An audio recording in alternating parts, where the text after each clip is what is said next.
Hello, and welcome to Humanity, Human vs. Humane. Today we will be examining the life of Victor Frankenstein and his creation.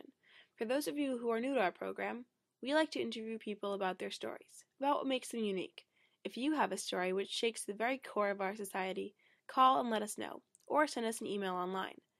Let's welcome to the show Dr. Victor Frankenstein. So, tell us a little about yourself. Introduce us. Well, I am by birth a Genovese, and my family is one of the most distinguished of that republic. My father was respected by all who knew him for his integrity and indefatigable attention to public business. There was a considerable difference between the ages of my parents, but this circumstance seemed to unite them only closer in bonds of devoted affection. There was a sense of justice in my father's upright mind, which rendered it necessary that he should approve highly, to love strongly. So, from a young age, then, you were brought up in an environment in which approval was the first and foremost requisite for anything, really, even love. I'll give you an example. One day I was around the age of 5 when my father had gone by himself to Milan. My mother, accompanied by me, visited his abode. She found a peasant and his wife, hard-working, bent down by care and labor, distributing a scanty meal to 5 hungry babes. Among these there was one which attracted my mother far above the rest. She appeared of a different stock. The 4 others were dark-eyed, hardy little vagrants. This child was thin and very fair. Her hair was the brightest living gold, and despite the poverty of her clothing, seemed to set a crown of distinction on her head. Her brow was clear and ample, her blue eyes cloudless, and her lips and the moulding of her face so expressive of sensibility and sweetness that none could behold her without looking on her as if of a distinct species, a being heaven-sent, and bearing a celestial stamp in all her features. She presented Elizabeth to me as her promised gift, my more than sister, since till death she was to be mine only. Oh wow, so your marriage was arranged at age 5 because Elizabeth didn't look like she deserved to be poor. There really is no better example of approval. I guess what that really boils down to is how growing up in a society where beauty and wealth go hand in hand, where a pretty face is plucked from poverty, how that inevitably leads to the rest of your story, Victor. But please, I think we're confusing the audience, so let's continue. How did the experiment start? The modern masters promise very little. They know that metals cannot be transmuted and that the elixir of life is a chimera. But these philosophers, whose hands seem only made to dabble in dirt and their eyes to pore over the microscope or crucible, have indeed performed miracles. They penetrate into the recesses of nature and show how she works in her hiding places. I had a contempt for the uses of natural philosophy. It was very different when the masters of science sought immortality and power. They have acquired new and almost unlimited powers. They can command the thunders of heaven, mimic the earthquake, and even mock the invisible world with its own shadows. I wanted to pioneer a new way, explore unknown powers, and unfold to the world the deepest mysteries of creation. There only remained a solution: to return to my ancient studies, and to devote myself to a science for which I believed myself to possess a natural talent. So you planned on creating life from science, right? The world was to me a secret which I desired to divine. Curiosity, earnest research to learn the hidden laws of nature, gladness akin to rapture, as they were unfolded to me, are among the earliest sensations I can remember. It was the secrets of heaven and earth that I desired to learn, and whether it was the outward substance of things or the inner spirit of nature and the mysterious soul of man that occupied me, still my inquiries were directed to the metaphysical, or, in its highest sense, the physical secrets of the world. Okay, so can you just describe the process for me now? You obviously felt really connected with your work, so how exactly did the experiment affect you? Well, a human being in perfection ought always to preserve a calm and peaceful mind and never allow passion or a transitory desire to disturb his tranquility. I do not think that the pursuit of knowledge is an exception to this rule. But every night I was oppressed by a slow fever, and I became nervous to almost a painful degree.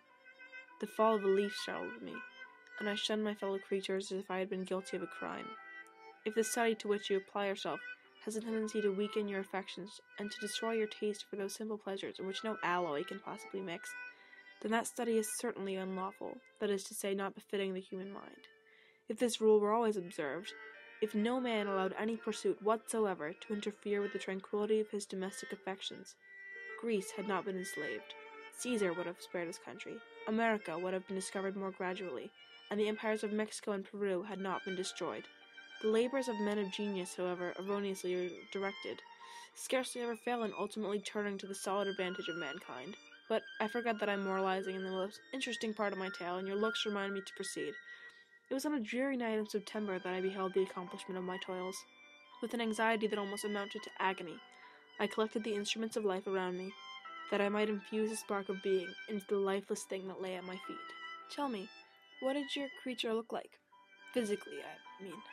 I saw the dull yellow eye of the creature open. It breathed hard, and a convulsive motion agitated its limbs. How can I describe my emotions at this catastrophe? Why do you call it a catastrophe? You finally succeeded after almost 2 years of work, and you call it a catastrophe. Why isn't it your success? The wretch, the filthy demon to whom I had given life, its gigantic stature and the deformity of its aspect was more hideous than belongs to humanity. His yellow skin scarcely covered the work of muscles and arteries beneath.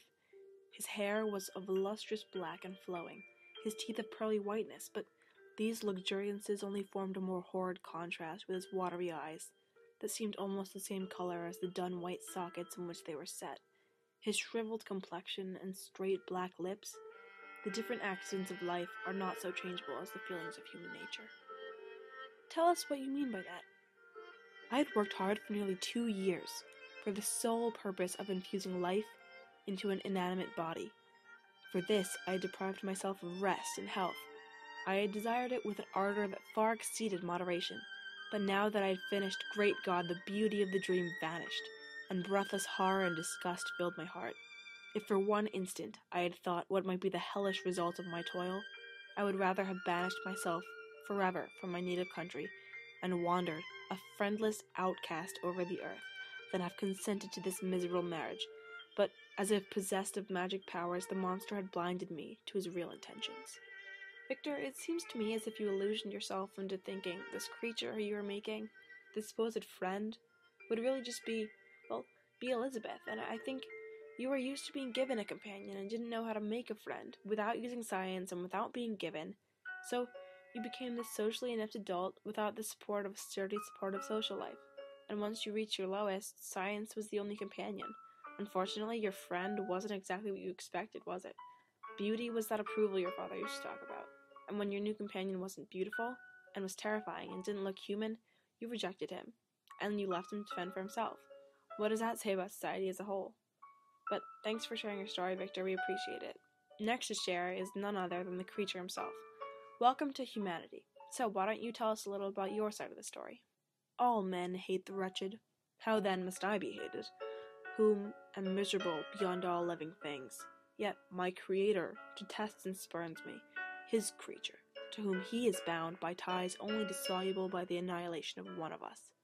He too had purposed to kill me. And when I looked around and I saw and heard of none like me, was I, the monster, a blot upon the earth from which all men fled and whom all men disowned? Have I not suffered enough that they seek to increase my misery? Would you say it was society who formed you this way? And is it not society who judges you and hates you for nothing more than appearance? Do you think that I was then dead to agony and remorse? Frankenstein suffered not in the consummation of the deed. Oh, not the 10,000th portion of the anguish that was mine during the lingering detail of its execution. My heart was fashioned to be susceptible of love and sympathy, and when wrenched by misery to vice and hatred, it did not endure the violence of the change without torture such as you cannot even imagine. How did your relationship with the doctor eventually play out? I pitied Frankenstein. My pity amounted to horror. I abhorred myself. But when I discovered that he, the author at once of my existence, and of its unspeakable torments, dared to hope for happiness, that while he accumulated wretchedness and despair upon me, he sought his own enjoyment in feelings and passions, from the indulgence of which I was forever barred, the impotent envy and bitter indignation filled me. But I was the slave, not the master. Evil thenceforth became my good. Urged thus far, I had no choice but to adapt to my nature. You use words like slave and thenceforth and urged. Are you saying that you became evil because of how society, and of course specifically Victor, treated you? I knew that I was preparing for myself the deadly torture of an impulse which I detested yet could not disobey. The completion of my demoniacal design became an insatiable passion. Thank you, sir. So, for our audiences out there, what is important to take from this crazy story? Is it that society's materialism and necessity for beauty clouds its view of humanity? Because it was essentially Victor's original rejection of his creation that puts the creature in his depressive mindset, and eventually leads to the evil inside him. Or can we deduce that it was about how society's bigotry is prevalent enough that even the outsiders can feel its presence? Are Victor's feelings so prominent that they spill over into the creature's mind? Is that why Frankenstein's creation has so much self-loathing and hatred? I think the overall deduction from their story is that the barbarity in society is found when the material closed-mindedness is revealed. The harsh treatment inspires the evil in people to come loose. Although he might be inherently good, the general meanness of society is the catalyst for the creature's fall from grace. They live in a society where class rank determines treatment, and physical appearance must mirror personality. So the creature's ugliness must therefore mean he is a monster. The irony in the situation is that it is not initially the creature who is the monster, it's his creator. Victor is so fixated on the physical aspect of his creation that his abandonment represents every reaction yet to come. His primary response provokes his creation to come to self-pity and loathing and leads them both to becoming essentially monstrous. And that's our program today, so tune in next week for our next society session. For comments on this week's interview, call in or email us your response. Up next, weather.